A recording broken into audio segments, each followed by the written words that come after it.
Hi అండి, welcome back my channel veg foodie సర్జేవాళ్ళు. నేను కేరళ స్టైల్లో సాంబార్ చేస్తున్నాను. దీనికోసం అని చెప్పి ఫస్ట్ నేను వాళ్ళైతే అక్కడ కందిపప్పు ఒకటే యూజ్ చేస్తారు. నేను ఎర్ర కందిపప్పు, పెసరపప్పు ఈ మూడు ఈక్వల్ క్వాంటిటీలో తీసుకొని ఇందులో టమాటా, ఉల్లిపాయ, పచ్చిమిరపకాయ, కరివేపాకు వేసి 4 విజిల్స్ వేయించి పక్కన పెట్టేశాను.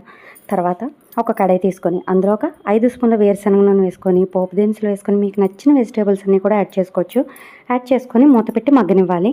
తర్వాత ఇందులో మ్యాష్ చేసిన ఈ పప్పు అంతా కూడా మ్యాష్ చేసేసి ఇది కూడా వేసేసుకొని ఇప్పుడు ఇందులో మనం సాంబార్ పౌడర్ ఉంటుంది కదా, ఈ సాంబార్ పౌడర్ కూడా వేసేసుకొని వాటర్ వేసుకొని కొంతసేపు మరగనివ్వాలి. తర్వాత ఇందులో ఉప్పు, కారం, ఇంకా కొంచెం చింతపండు పులుసు ఇవన్నీ వేసేసుకొని ఇంకొక 10 మినిట్స్ మరగనివ్వాలి.